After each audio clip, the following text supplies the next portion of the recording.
বিসমিল্লাহির রহমানির রহিম। আসসালামু আলাইকুম ভিউয়ার্স। আমার মা কিচেনে আপনাদের সবাইকে স্বাগতম। চলে এলাম নতুন একটি দুর্দান্ত স্বাদের নাস্তার রেসিপি নিয়ে। দেখতে পাচ্ছেন, দেখতে কিন্তু চমৎকার লাগছে, এটা খেতেও কিন্তু অনেক বেশি লোভনীয়। আশা করি দেখে আপনারা বুঝতে পারছেন নাস্তাটা কতটা লোভনীয় হয়েছে। এটা কিন্তু খুবই সহজ, স্বল্প উপকরণে মাত্র 2টো ডিম দিয়ে কিন্তু তৈরি করতে পারবেন এরকম লোভনীয় একটি নাস্তার রেসিপি নিয়ে। তো এই রেসিপিটি প্রথম থেকে শেষ পর্যন্ত দেখে নেবেন, তবে আপনারা তৈরি করতে পারবেন এরকম একটি নাস্তা। তো অবশ্যই ভিডিওটি দেখার শুরুতে একটি লাইক দিয়ে ভিডিওটি কন্টিনিউ করবেন। দারুণ এই নাস্তাটা তৈরি করার জন্য প্রথমে এখানে আমি একটি মিক্সিং বোল নিয়েছি। দিয়ে দিচ্ছি এখানে 1 কাপ পরিমাণে আটা, দিয়ে দিচ্ছি হাফ চামচ পরিমাণে বেকিং পাউডার, দিয়ে দিচ্ছি স্বাদ মতো লবণ। এখানে আমি 1 চামচ পরিমাণে সয়াবিন তেল দিয়ে খুব সুন্দর করে হাত দিয়ে মেখে এটাকে দেখতে পাচ্ছেন ময়ান দিয়ে নিচ্ছি। ময়ানটা যখন পারফেক্ট হয়ে যাবে তখন অল্প অল্প পানি দিয়ে সফট একটি ডো তৈরি করে নেব। রেস্টে রেখে দেবো 10 মিনিটের মতো। এই 10 মিনিট আমি একটি কুট তৈরি করে নেব।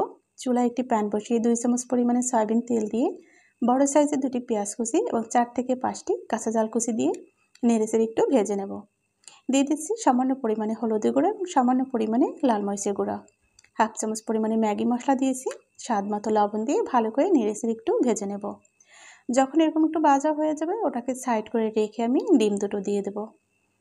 দেখতে পাচ্ছেন আমি কিন্তু ডিম দুটো দিয়েছি। এখন একটু নেড়েচেড়ে ভেঙে ছুড়ে এটাকে ঝুরঝুরো করে একটু ভেজে নেব। ভিউয়ার্স, আশা করি আপনারা যারা ভিডিওটি দেখছেন অবশ্যই একটি লাইক দেবেন। ভালো লাগলে অবশ্যই চ্যানেলটি সাবস্ক্রাইব করে আমার পথটা চলার জন্য আমাকে উৎসাহ দেবেন। তো সেক্ষেত্রে দারুণ দারুণ কমেন্টস করবেন। নেড়েচেড়ে কুটটা তৈরি করে নিয়ে এসেছি। তো ঢাকনাটা তুলেই দেখতে পাচ্ছেন ডোটাকে আমি বোটের উপর নিয়েছি। তো এখান থেকে আমি ছোট ছোট লেচি কেটে নেব। আমি যে নাস্তাটা তৈরি করব এর জন্য এরকম ছোট ছোট আমি কিন্তু লেচি কেটে নিয়েছি। সব লেচিগুলো আমি বাটিতে রেখে একটি ছোট লেচি নিয়ে দেখতেই পাচ্ছেন খুব সুন্দর করে কিন্তু আমি যেরকম আপনারা পুরি তৈরি করেন ঠিক ওরকমই আমি কুর দিয়ে দেব এবং ওরকমই প্রথমে একটু হাত দিয়ে দেখতে পাচ্ছেন আমি এখানে 1 চামচ পরিমাণে কুর দিয়েছি। একদমই স্বল্প উপকরণে কিন্তু এই দুর্দান্ত নাস্তাটি তৈরি করা যায়। তো দেখতে পাচ্ছেন নাস্তাগুলো কিন্তু আমি লম্বা শেপে তৈরি করে নিয়েছি। আপনারা চাইলে কিন্তু গোল শেপেও তৈরি করে নিতে পারেন। আপনাদের সুবিধার্থে আমি আরও একটি নাস্তা তৈরি করে দেখিয়ে দিচ্ছি। তবে নাস্তাগুলো কিন্তু অনেক বেশি ক্রিস্পি হয়, তাই আপনারা যে কোনো সময় চায়ের আড্ডায় কিন্তু এটা তৈরি করে খেতে পারেন। তো এইভাবে আমি সব নাস্তাগুলো তৈরি করে নিয়েছি। এগুলো ভাজার জন্য চুলায় আমি একটি প্যান বসিয়ে দিয়ে পর্যাপ্ত পরিমাণে সয়াবিন তেল দিয়ে আমি হালকা গরম করে নিয়েছি। এই গরম তেলের মধ্যে আমি একে একে সব নাস্তাগুলো দিয়ে নেব আর এটাকে আমি উল্টে পাল্টে ভেজে নেব 5 থেকে 6 মিনিটের মতো।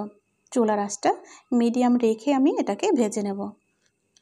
আশা করি আপনাদের ভালো লাগবে, আর ভালো লাগলে অবশ্যই ভিডিওটি সবার মাঝে বেশি বেশি করে শেয়ার করে দিবেন। চ্যানেল সাবস্ক্রাইব করে আমার সাথেই থাকবেন। আপনারা চাইলে আমার পুরো চ্যানেলটা ভিজিট করতে পারেন, আরও অনেক দারুণ দারুণ রেসিপি দেওয়া রয়েছে। আশা করি আপনাদের ভালো লাগবে। নাস্তাগুলোকে আমি উল্টে পাল্টে ভেজে নিয়েছি, দেখতেই পাচ্ছেন কালার কিন্তু চলে এসেছে এবং নাস্তাগুলো কিন্তু অনেকটাই ফুলে উঠেছে। আপনারা যারা এখনও আমার চ্যানেলটি সাবস্ক্রাইব করেননি আপনারা চ্যানেলটি সাবস্ক্রাইব করে আমার সাথেই থাকুন। আর যারা আমার চ্যানেলটি সাবস্ক্রাইব করেছেন আপনাদেরকে অসংখ্য ধন্যবাদ। নাস্তাগুলো কিন্তু পারফেক্ট একটা কালার চলে এসেছে। এখন আমি এগুলোকে তুলে নেব। তো তেল ঝরিয়ে দেখতেই পাচ্ছেন আমি কিন্তু নাস্তাগুলো তুলে নিয়েছি। এগুলো তুলে আপনাদেরকে আমি সার্ভ করে দেখিয়ে দেবো নাস্তাগুলো কতটা লোভনীয় হয়েছে। এটা খেতে কিন্তু দুর্দান্ত হয়, একবার হলেও বাসায় ট্রাই করবেন। আশা করি আপনার বাসার সবাই পছন্দ করবে এই নাস্তাটি, এমনকি আপনার কাছেও ভালো লাগবে। দেখতেই পাচ্ছেন নাস্তাগুলো কিন্তু আমি সব তুলে আপনাদেরকে সার্ভ করে দেখিয়ে দিচ্ছি এটা কতটা লোভনীয়। আমি এখানে টমেটোর সস দিয়ে সার্ভ করে নিচ্ছি, আপনারা চাইলে যে কোনো সস দিয়ে এটা খেতে পারবেন। আজ তবে এখানে বিদায় নিচ্ছি, দেখা হবে আগামীতে নতুন কোনো রেসিপির সাথে। সে পর্যন্ত সবাই ভালো থাকুন, সুস্থ থাকুন। আল্লাহ হাফিজ। আসসালামু আলাইকুম ওয়া রাহমাতুল্লাহি ওয়া বারাকাতুহু। যে যেখান থেকে আজকের এই ভিডিওটি দেখেছেন আপনাদেরকে অসংখ্য অসংখ্য ধন্যবাদ। দোয়া রইল সবার জন্য। আল্লাহ হাফেজ।